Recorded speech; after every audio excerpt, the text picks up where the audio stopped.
ታሪካችን የሚጀምረው የሰው ልጅ የተለመደውን ህይወቱን እየኖረ ነው። በዋይት ሃውስ ውስጥ ትላልቅ የፖለቲካ ጉዳዮች እየተፈቱ ነው።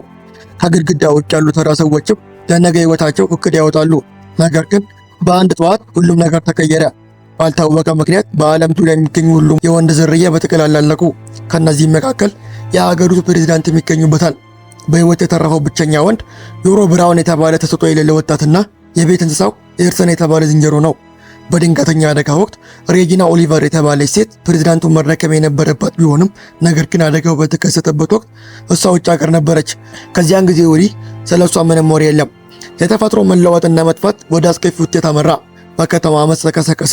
ሴቶች በፍርሃት እየተዋጡ እንዴ መኖር እንደሚቀጥሉ ባለማወቃቸው በዙሪያቸው ያለውን ሁሉ ማውደም ጀመሩ። በዋይት ሃውስ ውስጥም ውጥረቱ ጨመረ። ሰራተኞች በ2 ሳምንታት ውስጥ ሙሉ በሙሉ እንደሚጠመሩ ተገነዘቡ። የድንጋይ ከሰልና የንጹህ አቅርቦት ያልቃል። ምግብም ለረጅም ጊዜ አይበቃም። እንስሳትም መራባት አቁመዋል። በአጭር ጊዜ ውስጥ በቂ የእህል ክምችት ማግኘትም በቀላል የማይቻል ነው። ይህ በአንድ ከተማ ላይ ብቻ ሳይሆን በሁሉም ላይ ተጽዕኖ ይኖረዋል። ሴናተር ጄነር የአመራሩን ኃላፊነት ተረከቡ። ብዙም ሳይቆይ የፕሬዝዳንቱ ሚስጥራዊ ግብረ ኃይል አባል የሆናቸው 355 የተሰየመችው አባል ሳራ ቤርገን ወደዚሁ ተላከች። ሳራ እዚህ የተላካቸው እውነተኛ ስጋት ስላለ ነው ብላ ሪፖርት አደረገች። ነገር ግን ስለ አዲሱ ተልኳቸው ዝርዝር መረጃዎችን ለመቀበል ጊዜ አልነበራትም። በዚሁ ጊዜ ዮሮ በተስፋ የቆረጡ ሴቶች ኢላማ እንዳይሆን አፓርታማ ውስጥ ተደበቀ። ነገር ግን አቅርቦቶቹ እየቀነሱ ሲሄዱ ለሴት ጓደኛው ማስታወሻ ትቶ ሁኔታዎችን ለመቃኘት ለመውጣት ወሰነ። በተመሳሳይ ጊዜ ሴናተር ብራውን ሳራና ሴት ልጇ ሄሮ እንድታገኝ ወደ ተልዕኮ አስገባቻት። ሄሮ አደጋው ከተከሰተበት ጊዜ ጀምሮ ምንም ግንኙነት አላደረገችም። ነገር ግን ሄሮ በተደበቀችበት ቦታ ለመቆየት አልፈለገችም። ይልቁንም የሞተው የፍቅረኛዋ ሚስት ጨምሮ የሚያስፈልጋቸውን ለመርዳት ወደ ስደተኞች ማዕከል ተጓዘች። ከዚያም በኋላ ሄሮ ጓደኞቹ ወደ ተሰበሰቡበት መደበቂያ ቦታ ተመለሰች። በመጀመሪያ ሲታይ በከተማ አሁንም የተረፉ ወንዶች ያሉ ይመስላል። ነገር ግን እነዚህ ወንዶች በሴት አካል የተወለዱና በሆርሞን ሕክምና ወደ ወንድ የተለወጡ መሆናቸውን ታወቀ። ስለዚህ ምስጢራዊ ወረርሽኝ በእነሱ ላይ ምንም አይነት ተጽዕኖ አልነበረውም። በኒውዮርክ ከከተማ መፈናቀል ተጀመረ። ከባድ ወታደራዊ ተሽከርካሪዎች በመንገድ ላይ ይዘዋወራሉ። ዮሮ በወታደሮቹ እንዳይያዝ መደበቅ አለበት።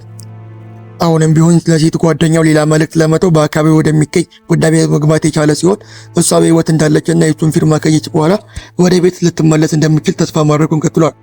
አብዛኛውን ጊዜ ዮሮ ከጠባቂዎች እይታ ውጭ መቆየት ይችላል። ነገር ግን በዚህ ጊዜ ነገሮች እንደታቀዱ አልሄዱም። ዝንጀሮ አምልጦ ጠፋ። ረፍት የሌለው ዝንጀሮ ጎርፍ ወደ ገባበት ባቡር ውስጥ ወርዶ በሟቾች አስክሬን የተሞላ ቆሻሻ ውስጥ ተደበቀ። ዮሮ አሰያፊነቱን ችላ ብሎ ብቸኛው ጓደኛውን ላለማጣት ሲል ለመከተል ወሰነ። በዚህ ጊዜ ዮሮ በአቅራቢያው ሌላ ሕያው ሰው ያየ ቢመስለውም ነገር ግን ይህ በምናቡ የተፈጠረ ውሸት ሆኖ ተገኘ። በመቀጠልም ችቦውን ሲያበራ ከቆሻሻዎች በስተቀር ምንም ነገር አላገኘም። ከውሃው እንደወጣ ዮሮ ልብስ ለመቀየር ወደ ልብስ መደብር ገባ። ነገር ግን መደበቅ አልቻለም። የሱቁ ባለቤቶች እርቃኑን አይተው ደነገጡ። አንዷ ሴት ሰውየውን ለሽልማት ስትል ለባለስልጣናት ተሰልፋ ለመስጠት ወሰነች። ነገር ግን በመጨረሻ ምህረት አድርገው ዮሮን ለቀቁትና ንጹህ ልብስ ሰጡት። ዮሮ የደረሰበት ጭንቀት ወደ እብደት ሊያደርሰው ተቃርቦ ነበር። ከዛም በስልኩ ያሉትን ቪዲዮዎች ሲመለከት ኤርሰን ወደ ህይወት የመጣበትን ቀን ያስታውሳል። የጓደኛውን ድምፅ ሲሰማ ትንሹ ዝንጀሮ ከመደበቂያ ወጣ። ሁለቱም ወደ ቤት ተመለሱ። ነገር ግን ዮሮ በሩ ሲከፈት ተሰማው። አንድ ሰው አፓርታማ ውስጥ ገብቷል። ራሱን ለመከላከል አለበት። ጊታር ታጥቆ ጥግ ላይ ይደበቃል። ነገር ግን ለመምታት እድል አላገኘም። ሳራ የተባለችው ሴት ከሱ የበለጠ ፈጣንና ጠንካራ ሆና ተገኘች። ዮሮን ትጥቅ አስፈትታ ከጥቂት ስህተት በኋላ ወደ እናቱ ሴናተር ብራውን ወሰደችው። ዮሮን ወደ ዋይት ሃውስ ያመጡት አበራሪዎች ተቆለፈባቸው። ሳራ ከረጅም በረራ በኋላ ማረፍ እንዳለባቸው ትገልጻለች። ነገር ግን ሁሉም ሰው እውነታውን ይረዳል። የአዲሱ ፕሬዝዳንት ልጅ በህይወት መትረፉን ማንም ማወቅ የለበትም። ካልሆነ ግን ሴራው ስለሚታወቅ ጥርጣሬ ሊነሳና ወደ ታላቅ ትርምስ ሊያመራ ይችላል። ዮሮ ራሱ በሁኔታው አልረካም። ከትንሽ ረፍት በኋላ ዙሪያውን ለመመልከት ወሰነ። ነገር ግን የማወቅ ጉጉቱ ሊያጠፋው ተቃረበ። በተተወ ቢሮ ውስጥ የሟች ፕሬዝዳንቷ ልጅ ማራ የተባለው ሰው አገኘችው። ጄነር እና ሳራ በወቅቱ ደረሱና ማራ የአእምሮ ችግር እንዳለበት አድርገው መሰሉ። ይህ በእንዲህ እንዳለ ዮሮ መደበቅ ችሏል። ነገር ግን በሴረኞች ላይ ያለው ስጋት እያደገ ነው። ሳራም ልጁ ከዋይት ሃውስ መውጣት እንዳለበት አጥብቃ ተናገረች። የሟች ፕሬዝዳንቷ ልጅ እናቷ በዛ ሌሊት ምን እንዳየች ለማወቅ ትሞክራለች። ጄኒፈር ልጅቷ ምንም እንዳላየችና ቅዠት እንደሆነ ትናገራለች። ነገር ግን ኪምበርሊ ፕሬዝዳንት ብራውን እየዋሸች እንደሆነ ተጠራጠረች። ጄነር ብራውን ደግሞ የዮሮን የሚመረምርና በፕሌቷ ላይ ምን እንደተፈጠረ ለምን እሱና ካፑቺኖ እንደተረፉ የሚመረምር የጄኔቲክስ ባለሙያ እንዲያገኙ አዘዘች። ፕሬዝዳንቷ ባለሙያዎቹን ወደ ዋይት ሃውስ ለማምጣት አቅዳለች። ነገር ግን ሳራ አቋሟ ጽኑ ነው። በጣም አደገኛ ነው። ዮሮን የከተማው መውጣት አለባቸው። ወኪሉ ይህንን አደገኛ ተልዕኮ ለመውጣት ዝግጁ ናት። ነገር ግን በተቻላቸው ፍጥነት ማድረግ አለበት። ይህ በእንዲህ እንዳለ በእስራኤል አንዲት የቆንስል ሴት ነቅታ በምድር ላይ ያሉት ወንዶች ሁሉ እንደሞቱ እንደሰማች ለዚህ ሁሉ ተጠያቂው የአሜሪካ ፕሬዚዳንት መሆኑን አወጀች። ቀድሞ የፕሬዚዳንቱ አማካሪ የነበረችው ኖራ ብራዲ የተባለችው ሴት ባሏንና ልጆቿን በመጣቷና ለመኖር ምንም ፍላጎት ባለመኖሯ መካከል ትንሽ ልጇ ማኬንዚ ጋር ለመንከራተት ተገደደች። ኖራ ራሷን ለመሰብሰብ ታገላለች። ነገር ግን በመጨረሻ ራሷንና ልጇን ለማዳን ለመዋጋት ወሰነች። ዋናው ፕሬዚዳንት እጩ የሆነችው ሬጂና ኦሊቨር በሕይወት እንዳለች የሚገርም ዜና ወደ ዋይት ሀውስ ደረሰ። ይህ በሰራተኞች መካከል መከፋፈልን ፈጠረ። አንዱ ክፍል ለጄነር ብራውን ታማኝ ሆኖ ሲቀጥል፣ ሌላኛው ደግሞ ለሬጂና ኦሊቨር እና ለፕሬዚዳንቷ ልጅ ወገኑ። ሁኔታው ከግምት ውስጥ በማስገባት ጄነር ከራሷ ጋር ለመስማማትና ልጁን ወደ አስተማማኝ ቦታ እንዲዘዋወር ለመፍቀድ ከመገደድ ውጭ አማራጭ አልነበራትም። ታራ ቀደም ሲል ዮሮ ያጎቱትን አብራሪዎች ትመለሳለች። ከተሳካላቸው የጀግንነት ኮከቦችና የዘላለም ክብር እንደሚጠብቃቸው ስላወቀች ዮሮን በሚስጥር ከህንፃ ለማስወጣት አሰበች። ለዚህም ብቸኛው መንገድ በማካስከሬኖች በተሞላ ጋሪ ውስጥ መደበቅ ነው። ልጁም እምቢ ለማለት ቢሞክርም ሳራ ግን ጽኑ ናት። አደጋ ለመውሰድ አቅም የላቸውም። ዮሮን መታገስ አለበት። ወኪሏ ዮሮን በድብቅ አውጥታ ወደ ሄሊኮፕተር አስተላለፈችው። እሷ ራሷ ልትመራው አስባለች። ሴት አብራሪዎች ብቻ የተጫኑበት ሁለተኛ ሄሊኮፕተር እነ መዘንጊያ ሆኖ ቀድሞ በረረ። ነገር ግን ሄሊኮፕተሮቹ የተወሰነ ከፍታ ላይ እንደደረሱ ከእይታ ይጠፋሉ። አጅቦት የነበረው ሄሊኮፕተር ቁጥጥራቱ ይቃጠላል። እይታው ዮሮን እንዳስደነገጠው፣ ነገር ግን ሳራ የአብራሪዎቹ ዝምታ ዋጋ እንደሆነ ስለምታውቅ ትረጋጋለች። ከበርካታ ሰዓታት በረራ በኋላ ሳራና ዮሮ ለማረፍ በጫካ ውስጥ ቆማሉ። ወኪላዊ ሰውነቱን ሽታ መሸከም ስላልቻለች ልጁን እንዲርቃት ጠየቀችው። በሟች አስከሬኖች በተሞላ ጋሪው ከተጓዘ በኋላ በጣም ይሸታል። ጉዟቸውን ከመቀጠላቸው በፊት ልብሶቹንና ገላውን መታጠብ አለበት። ይህ በእንዲህ እንዳለ ሂሮ ከጓደኛዋ ጋር ሆነው ደህና ቦታ ለማግኘት ተነሱ። በመንገድ ላይ ምግብ ለማግኘት ተስፋ በማድረግ የተዘረፈ ሱቅ ውስጥ ገቡ። ነገር ግን በምግቡ ምትክ የልጁን እግር እየመረመረች ያለችው ኖራንና መኬዚን አገኟት። ሂሮ ከባድ የተበከለ ቁስል አስተዋለች። እርዳታ ለመስጠት ኖራን ጠየቀች። በጫካ ውስጥ የሳራና የሂሮ ካምፕ በዱር ዞሮች ቡድን ጥቃት ተሰነዘረበት። ሳራ ልታዘናጋቸው ብትሞክርም ዮሮ ግን ጭንብል አድርጎ ሴቶችን ለማስፈራት በትር አውለበለበ። ታጣቂዎቹም ሄዱ። ነገር ግን ሳራና ዮሮ እዚያ መቆየት እንዳለባቸው ወሰኑ። ወደ ቅርብ ከተማ አቅንተው ሄሊኮፕተርና ጥቂት የእጅ ቦምቦችን ወደ ሞተር ሳይክል ለወጡ። ሳራ ሞተር ሳይክሉን ስትመረምር ዮሮ ሁሉን የደህንነቶች ችኮች በመርሳት ፍቅረኛ በሕዝቡ መካከል ያየ እስኪመስለው ድረስ ወደ ተተወ ቦታ ሮጠ። ይህም የመንገድ ድርጊት ወጥመድ ውስጥ አስገባው። በሴት የፖሊስ መኮንኖች ተከበበ። እነሱም ጭንብሉን ቀዳው ምስጢሩን አገኙ። ሳራ ጓደኛውን ለመጠበቅ ጣልቃ መግባት ነበረባት። መኮንኖቹ እየተዋጉ ዮሮን መጎተት ቻሉ።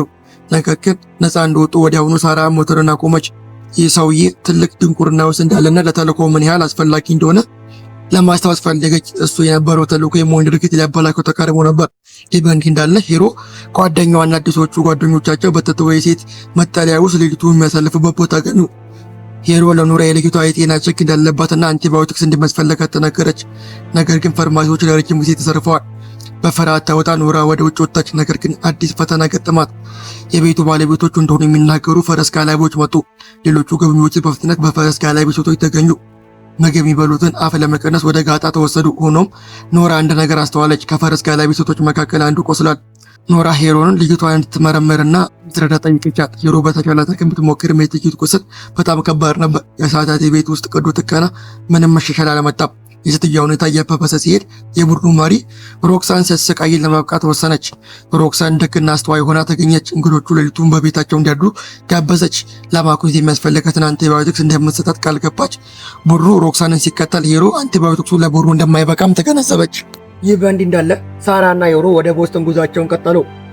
ጄኔቲክስ ባለሙያው አሊሰን ማንን ለማግኘት ተስፋ አድርጎ የነበረ ቢሆንም ነገር ግን የከተማዋ መግቢያ ላይ አስለቃሽ ጊዜ የታጠቁ ወታደሮች ኬላ ላይ ገጠሟቸው። ሳራን ለመለያየት ወሰነች። ከዛም እሷ ወታደሮቹ ስታስጠናካ ዮሮና ኤርሰን ወታደሩ ግራ ሰርገው በማለፍ ከቦስተን ባልደረቦች ጋር ለመገናኘት አቀዱ። ሳራ የወንዶቹን ማጥፋት ዓለምን ከወንጀል እንዳላዳናት በፍጥነት ተገነዘበች። የአመፀኞች ቡድን የሃርቫርድ ዩኒቨርሲቲ በየጊዜው ያጠቁታል። ቅዳቸውን ሰራ። ሳራ ወታደሮቹን ስትዘናጋ ዮሮ ራሱን ለመደበቅ ወደ ዋናው መስሪያ ቤት ገባ። እዚያም ግን በአመፀኞቹ እጅ ወደቀ። ለመገለጥ ተቃረበ። እንደ ዕድል ሆኖ የአመፀኞቹ በጾታ ለውጥ ሆርሞን የሚወሰድ ሰው እንደሆነ አድርገው ስለቆጠሩት ለቀቁት። እንዲያውም አስፈላጊ ሆርሞኔት እንደሚያገኝና የት መደበቅ እንዳለበት ነገሩት። በመጨረሻም ሳራና ዮሮ የአሊሰን አፓርታማና የሃርቫርድ ቢሮን አገኙ። ጄኔቲክስ ባለሙያ እንግዶች በማየቷ ብዙም አልተደሰተችም። ነገር ግን ዮሮ ጭንብሉ እንዳወለቀ ለምን እዚያ እንደመጡ ወዲያውኑ ተረዳች። አሊሰን ልጁን ዝንጀሮውን ማጥናት እንዳለበት ተገነዘበች። ነገር ግን ሃርቫርድ ውስጥ መስራት የማይቻል ነበር። ምንም መሳሪያ ወይም የባዮሎጂ ናሙናዎች የሉም። ስለዚህ የላቦራቶሪ አገልግሎት ለመጠቀም ወደ ሳን ፍራንሲስኮ የሚሄድ ብቸኛ አማራጭ ተቀረበች። ሳራ ለሌላ ጉዞ ተስማማች። ነገር ግን በድብቅ ሬዲዮቹ በመበላሸት ከፕሬዝዳንቷ ጋር የሚገናኙበትን ብቸኛ መንገድ ዘጋች። በኋላ ሬዲዮ መበላሸቱ ምክንያት በማድረግ ከዋይት ሀውስ ጋር የምትገናኝበት ሌላ መንገድ እስክታገኝ ድረስ የዩሮጄኔቲክስ ባለሙያ እንዲጠበቅ አድርጋ ወጣች። ይህ በእንዲህ እንዳለ በፖለቲካ ዓለም የዝና ሽኩቻ ተቀሰቀሰ። ነገር ግን ሁሉም ሰው ትኩረቱ እዚያ ላይ አልነበረም። ከጄኔራል ብራውን ረዳቶች መካከል አንዱ የሆነችው ክርስቲን ታመመች።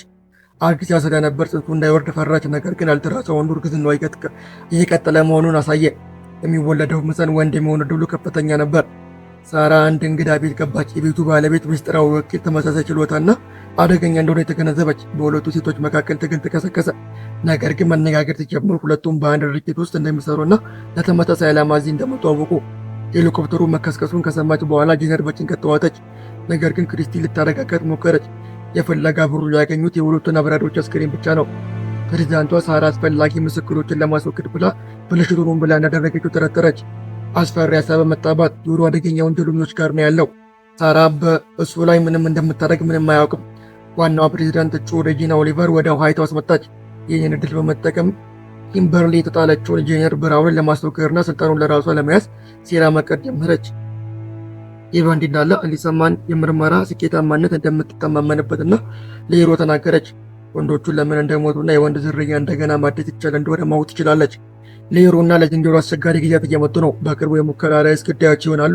ሳራ ወደ ዊዎ ተመለሰች እና ጉዟቸውን እንዲጀምሩ ሀሳብ አቀረበች። ውሸታም ዋሸች። ከእናቱም እንደተነጋገረችና ወደ ሳን ፍራንሲስኮ ለመሄድ ፍቃድ እንዳላቸው ተናገረችው። እሱ ጉዟቸውን ጀመሩ። ነገር ግን የሳራን ፎቶ የያዙ ወታደራዊ ጥበቃ በከተማ እየተዘዋወረ መሆኑን አላወቁም። ሴቶቹ ደህና ጊዜ እየጠበቁ ሳለ ሂሮ አመፀኞቹ የነገሩትን ማህበረሰብ ለመጎብኘት ወሰነ። እዚያም ጭንብሉን አውልቆ ያለ ፍርሃት እውነተኛ ፊቱን ማሳየት ይችላል። ሳራ በሂሮ የቅርብ ጊዜ ድርጊት ተቆጣች። ነገር ግን እውነተኛው ስጋት እሷ ሳይሆን እሷ መሆኗን አላወቀችም። ጥበቃው ወደ ማህበራዊ ደረሰና የሁሉም ሰው ፎቶ አሳየ። ሶስቱ ጓደኞቹ የምጠው ወደ ቤተክርስቲያን ተደበቁ። እዚያም ሳራ ከዋይት ሀውስ ጋር ምንም ግንኙነት እንደሌላትና ሁሉም ውሳኔዎቿን ራሷ እንደወሰነች ለመናዘዝ ከተገደደች። ይህ በእንዲህ እንዳለ ሂሮ ጓደኛዋና ኖራ ከልጇ ጋር በሮክሰን ማህበረሰብ መኖራቸውን ቀጠሉ። መጀመሪያ ሲታይ እውነተኛ ገነት ያገኙ ይመስላል፣ ምግብ፣ መድኃኒትና ደህንነት። ነገር ግን ኖራ ልጇን ከሌላ አከራካሪ የሴቶች ስብስብ ለማውጣት ስትሞክር ሮክሳን ተቆጣች። እንግዶች መሆናቸውና ህጎቿን መከተል እንዳለባቸው አስጠነቀቀች። ከዚህም በኋላ ሮክሳን ማኪዜ ወንዶች እንድትጠላና እንቅስቃሴያቸው እንድትቀላቀል ለማድረግ የተቻላትን ሁሉ ለማድረግ ለራሷ ማለች። እንዲህ ያለ ስብስብ በጦርነት ማንቂያ ተቆረጠ። ሴቶች ሱፐርማርኬታቸውን ለመቀላቀል ጦሮቹን አዘጋጁ። ጠላቶች ትንሽ የሴቶች ቡድን ነበሩ። ሮክሳን ልታገዛቸው ወጣች። ነገር ግን ከአሁን በኋላ የውጪ ሰዎችን ወደ ማህበረሰቡ አትቀበልም። አንድ ልጅ ቢሆን ርኅራኄ አሳየችም። ስደተኞችንም አባረረች። ይህ በእንዲህ እንዳለ አሊሰን በሳራ ነገሮች መካከል አንድ ምስጢራዊ ወረቀት አገኘ። ለአረበኛ የወጣ የማሰረጃ ማስታወቂያ ነበር። ሂሮ ሳራ አደጋ ውስጥ እንደሆነ ተሰማት። እንዲሮጥም ጠየቀችው። ነገር ግን ልጁ ጓደኛውን ለመክዳት ፈቃድ አልሆነም። ምንም እንኳን ሳራ የሆነ ነገር እየደበቀችው እንደሆነ ቢያውቅም ለመሄድ አልደፈረም። ያ ምሽት ሮክሳንን ማህበረሰቡን ለሆነ አይነት ባህል ሰበሰበች። በሥነ ሥርዓቱ መጀመሪያ ላይ ሮክሳን በኩራት አማዞን የምትላቸውን የቡድኑ አባላት ስለ አንድ ላውራ ለህዝቡ ተናገረች። መጀመሪያ ላይ ሁሉም ነገር እሱ ይመስላል። ነገር ግን በዓሉ እየከፋ ሲሄድ ሂሮና ጓደኞቿ በጣም እንግዳ ነገር ይህ እንደተከሰተ እንደሆነ ተሰማቸው። ላውራ መጀመሪያ በጭቃ ትረጫለች፣ ከዚያም ገንዳ ውስጥ ትዘፍቃለች እና ስትወጣ ሁሉም አቴና በሚል አዲስ ስም መጠራት ይጀማምራሉ። ይህንን ሁሉ በጣም የሚያሳዝን ሆኖ ያገኘው የሂሮ የጾታ ለውጥ የወሰደው ጓደኛ ሳም አዳራሹን ለቀቀ። ከእንቀሳቃሾቹ አንዷ ሮክሳን ልትጋጭ ለማስጠንቀቅ ተከተለችው። ነገር ግን በምትኩ እሷ ችግር ውስጥ ገባች። ወዲያውኑ ለንግግር ተጠራች። በዋይት ሀውስ ውስጥ ጄኔራል የፍለጋ ቡድን ሳራ እንዳገኘና አምቡሽ ለማዘጋጀት እየተዘጋጀ እንደሆነ ሪፖርት አደረገ። ፕሬዝዳንቷ የፍለጋ ቡድን ልጇንም ሊያገኘው ይችላል ብላ መፍራት ጀመረች። ነገር ግን ከዚያ ድረስ አሊሰን ሂሮን እንዲሄድ ማሳመን ችላለች። ሁለቱም ወደ ጫካ አመለጡ። መከታተላቸውም ሂሮን እና አሊሰን ለማየት ይሞክራሉ። ነገር ግን ሳራ ወታደሮቹን ተጠፋለች እና ሬዲዮአቸውንም ታበላሻለች። ከዋይት ሀውስ ጋር ያለው ግንኙነታቸው ትቋረጣለች። በዛች ሌሊት ኖራ በጩኸት ተነሳች። ምንም ድምፅ ላለማሰማት እየሞከረች ከክፍሉ ስትመለከት የአማዞን ሴቶች ቡድን በዛች ሌሊት ኖራ በጩኸት ተነሳች። ምንም ድምፅ ላለማሰማት እየሞከረች ከክፍሉ ስትመለከት የአማዞን ሴቶች አንድ ልጅን እየቀጡ አየች። ፈገግታ ያላቸው ውበት ያላቸው ሴቶች ጨካኝ ሆነው ተናገኙ። ነገር ግን ኖራ ጣልቃ ለመግባት ወሰነች። ልጁ ደህና እንድትሆን ትፈልጋለች። ለዚህም ህጎቻቸውን ለመከተል ፈቃደኛ ነች። ሳራ ቻለን አገኘች። ቡድኑም ወደ ሳን ፍራንሲስኮ ጉዞውን ቀጠሉ። በተፈጥሮ ይህ በመካከላቸው ተጨማሪ ውጥረትን ፈጠረ። ሳራ በጓደኞቿ ላይ እምነትን ስለጣለች ሌላ አደጋ ተፈጠረ። መሪው ላይ ተኝታ ተሽከርካሪው ከመንገድ ወጣ። ከአደጋው እንደወጣች አሊሰን ሳራን ለማግኘት ብትሞክርም በአሽከርካሪ ወንበር ላይ ግን አልነበረችም። በምትኩ በአቅራቢያ ወታደራዊ ተሽከርካሪዎች ብቅ አሉ። እናም ከዋይት ሃውስ ጋር ምንም ግንኙነት አልነበራቸው። ጄኒፈር ስለ አደጋውና ከተሸሹ መካከል አንዱ ወንድ እንደነበር መረጃ ደረሳት። ፕሬዝዳንቷ ጥርጣሬውን ከልጇ ለማራቅ ስትታገል ዮሮ በማያውቅበት ቤት ውስጥ ከአንዲት ሴት ጋር በአልጋ ላይ ነቃ። ከአልጋ ወርዶ ካፑችንን ለመፈለግ ይሄዳል። ነገር ግን በምትኩ እዚህ ያመጡትን ሰዎች አገኘ። ዮሮ የተወሰደበትን የእርሻ ቦታ ነዋሪዎችን ሰላማዊ ቢመስሉም ጓደኞቹ የት እንዳሉ ግን ሊነግሩት ፈቃደኛ አልሆኑም። በዚህን ጊዜ ሴቶቹ የት እንዳሉና እንዴት እንደማያመልጡ ሳያውቁ እስር ቤት ውስጥ ይነቃሉ። ጄኒፈር ለከተማዋ ነዋሪዎች ንግግር ያደረገች፣ እንዳይፈናቀሉና ህዝቡ ዝር እንዲተረመስ እንዳይፈጠር ጠየቀች። በህዝቡ መሃል ፕሬዝዳንቷ የምታውቅ ቁንፍ ታየች። እሷም የልጇ ፍቅረኛ የሆነችው ቤዚን ነበረች። እስካሁን ሆስፒታል ውስጥ የነበረች ሲሆን ጄኒፈር ከቤዚ ጋር ስትነጋገር ኪምበርሊ በድብቅ ሬጂናን ጄኒፈርን ገልብጣ ቦታውን እንድትይዝ ማሳመን ቀጠለች። ምንም እንኳን አካባቢው ሰላማዊ ቢመስልም ዮሮ ግን አልተቀላቀለም። እንዲያውም ማህበረሰቡ እስረኞች ምን ማድረግ እንዳለበት እስኪወስን ድረስ ከሴቶቹ ጋር አንድ እስር ቤት ውስጥ ተወርውሯል። ይህ በእንዲህ እንዳለ ግሪክ ውስጥ አዲስ የጉንፋን አይነት መገኘቱ ከፊ ዜና ደረሰ። ጄኒፈር ወዲያውኑ ይህንን ቀውስ ለመፍታት ብትጥርም ሌላ ፈተና ገጠማት። ማራ ወደ ትዕዛዝ ማዕከሉ መጥታ ስለ ዮሮ የሚወራ ወሬ እውነት መሆኑን ማወቅ እንደፈለገች ተናገረች። እስር ቤት ውስጥ መጠበቅ ሊቋቋማት የማይችል ሆነ። ውጥረቱ ተባባሰ። ዮሮና ሳራ ተጣሉ። ነገር ግን ግጭቱ የቆመው በሩ ሲከፈት ነው። የሰፈሯ ሴት ለእስረኞቹ ውሳኔ እንደተላለፈች ነገረቻቸው። ሳራ እስኪቻላት ድረስ እንዲቆዩ ይፈቀድላቸዋል። ከዚያ በኋላ ግን ወደ ሳን ፍራንሲስኮ ጉዟቸውን እንዲቀጥሉ ይገደዳሉ። የእርሻ ቦታዎች ነዋሪዎቹን ለሰላም የተለያየ መኝታ ቤት ሰጣቸው። ከመኝታዋ በፊት ዮሮን ነቅተው እንዲጠብቅ እና ማንም እንዳያምን አስጠነቀቀችው። ነገር ግን ዮሮ ሳም ስጋቱ እያጋነነች ነው ብሎ ያምናል። እርሻው ያው ነው፣ ሰላማዊ ይመስላል። በተጨማሪም ብዙ ምግብ፣ ኤሌክትሪክ እና ውሃ አለ። ይህ በእንዲህ እንዳለ የማር ሐዘን ሊቋቋሙት የማይችል ደረጃ ደረሰ። ወደ ጣሪያ ወጥታ ባሏና ልጆቿን ለመቀላቀል ወደ ባዶ ቦታ ተወረወረች። ልጇን ደብዳቤ ትታ ይቅርታ ጠየቀች እና ጠንካራ እንድትሆን አሳሰበች። በተመሳሳይ ጊዜ ቤዝ ወደ ከተማ ተመለሰች። ነገር ግን ለጄኒፈር እንደነገረችው ወደ ጓደኛዋ ከመሄድ ይልቅ ዋይት ሃውስ ላይ መዋጋት አቅዳ ወደ ወጣ ቡድን ቀላቀለች። በሮክሳን ማህበረሰብ ውስጥ አማዞን ሴቶቹን ከበሩ ለማውጣት የሞከረችው ኬትን ተኩሰው ገደሏት። ሮክሳን ይህንን ለሌሎች አልነገረችም። እንዲያውም ተጨማሪ ወጣቶችን ለመከላከል በዘራኖች ጥቃት እንደ ሞተች አድርጋ አስመሰለች። ሮክሳን ለሁሉም ሰው ከፍተኛ የጦር መሳሪያ ስልጠና እንዲወስድ አዘዘች። ከዚያም በኋላ ሮክሳን እንግዶቹን ለማባረር አቀደች። ኖራ ይህንን አውቃ መሪውን እንድትለመነችው፣ ነገር ግን ምንም አልሰራም። ሮክሳን ኖራና ልጇን ማኬቲን ከጥቂት ቀናት በኋላ እንዲለቁ አዘዘች። ሮክሳን ይህንን ቦታ እንዴት እንዳገኘችና የአማዞን ማህበረሰቡ እንዴት እንደገነባች ታስታውሳለች። ከሮክሳን ጥበቃ ውጭ ሞት እና አደጋ ብቻ እንዳለ ሴቶቹን ታሳምናለች። በየቀኑ ሴቶች የወንዶችን መጥፎ ተግባር እንዲያስታውሱና ሮክሳን ብቸኛ የደህንነት ምንጭ እንደሆነች እንዲሰማ ትጠይቃለች። ሳም ከነዚህ ስብሰባዎች ተከትሎ ለብቻው ማህበረሰቡን ለመፍጠር ሲያቀድ፣ ዮሮ ግን በሮክሳን ተጽዕኖ ስር እየወደቀች ነው። ሮክሳን ሄሮና ሳምን ስትጠቅም ሄሮ ለሳም ተገቢ እንዳልሆነ አሳመነቻቸው። በመጨረሻም ጓደኞቹ ተለያዩ። ሮክሳንም ሳምንም አባረረችው። በሚቀጥለው ቀን ሮክሳን ይህንን ለሄሮ አልነገረችውም። እንዲያውም ወንዶች ሁሉ የሚሰናበቱበት ባህል አዘጋጀች። ፓርቲውን በኖራ ካልሆነ በስተቀር ሁሉም አስደሳች ነበር። ኖራ ለመቀበል ስትል ሁሉም ሰው ሲተኛ ሱፐርማርኬቱን ቦታ ተቃጠለችው። አማዞን ሴቶች ተረፉ፣ ነገር ግን አቅርቦታቸው ወደመ። ኖራ እርካታውን በሀዘን ጭንበት ደብቃ ማታ ለማምለጥ ተዘጋጀች። ወደ ጫካው ስትሄድ በአስክሬኖች የተሞላ የፖሊስ መኪና አገኘች። ሮክሳን እንደምትለው ሰው እንዳልሆነች ግልጽ ሆነ። ኖራ ይህንን መረጃ እንደ ጥቅም ተጠቀመችበት። ሮክሳንን አግኝታ ስለሚቀጥራ ነገረቻት። በምላሹ ምርጥ ምግብና ጥበቃ እንደምትፈልግ አሳወቀ። ሮክሳን ተስማማች። ተከታዮቿንም ሰብስባ ታላቅ ንግግር ያደረገች።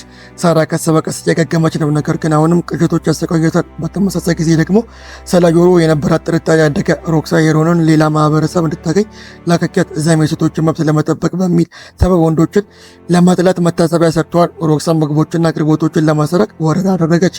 ኖራ አማዞኖቹን ምግብ ብቻ ሳይሆን ሁሉንም ነገር እያወደሙ መሆኑን አስታወሰች። ሮጂና ኦሊቨር ጄኒፈር ብራውንን ለመጣል ተዘጋጀች። ለኪምበር ድጋፍ ብትጠይቅም የእናቷ ሞት ስለተሰማት ኪምበር አሁንም በኋላ መሳተፍ አልፈለገችም። በተመሳሳይ ጊዜ በመንግስት ህንፃ ስር የቤዝ ቡድን ፈንጂዎችን ተከለ። ጄኒፈር ብራውን ተጠራች እና ዮሮውን ስለደበቅ ተከሰሰች። እሷም ልጇ በሕይወት እንዳለ ተናዘዘች፣ ነገር ግን የት እንዳለ አታውቅም። ሁሉም ሰው ከሬጂና ጋር ወገነ።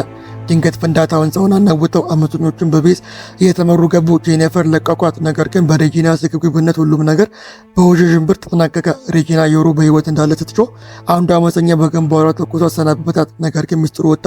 ዮሮ በሰፈራ መቆየት ችግር ፈጠረ። ሴቶች እሱን ለማደን ወሰኑ። ሳራ ዮሮን ቦታ የሚጠቀሙትን የሬዲዮ ምልክት አጠፋች። አመፀኞቹ ተሸነፉ። ጋዝ ተለቀቀ። ግጭትም ተፈጠረ። ቤዝ በድብቅ ጄኒፈር አስለቀቀቻት። ሮክሰን ሁሉንም የተረፉ ወንዞች ስም የያዘ ማስታወሻ ደብተር አገኘች። እሷም ገቡ። እነሱም ማደን ነው። የአማዞን ሴቶች ዮሮን መግደል ተነሱ። ቤዝ ለጄኒፈር ዮሮ በህይወት እንዳለች ነገረቻት። ሮክሰን እና ኖራ ዮሮ ያለበትን መንደር ለማግኘት ተነሱ። ሳራም ዮሮን በፍጥነት እንዲሄድ አሳሰበችው። በዮሮ ፊት ለፊት ዮሮ አገኘችው። ነገር ግን በዮሮ ሴት ጓደኞቿ ተኩሳ ዮሮን ተጎዳች። ዮሮ ስለ እናቱ ሞት ነገረው። እንዲያመልጥ ማሳሰበችው። መጨረሻ ላይ ኖራ ራክሰንን በጥቂት መታ አውርዳ የአማዞን ሴቶች አዲሷ መሪ ሆነች። ሳራ ዮሮንና አሊሰንን አገኘች። ዮሮ የራሱን መከላከያ ለመማር ሳራን አሰልጣኝ እንድትሆን ጠየቃት። ጄኒፈር፣ ቤዝና ሳም ተይዘው ተቆለፈባቸው። ሳራ ግን ምልክቱን በመከተል ለሳይንሳዊ ምርምር የሚያስፈልጉ ነገሮችና ካርታ ያለ መኪና ይዛ ጓደኞቻችን ወደ ምስጢራዊ መንገድ እየመራች ታሪካችን ይጠናቀቃል።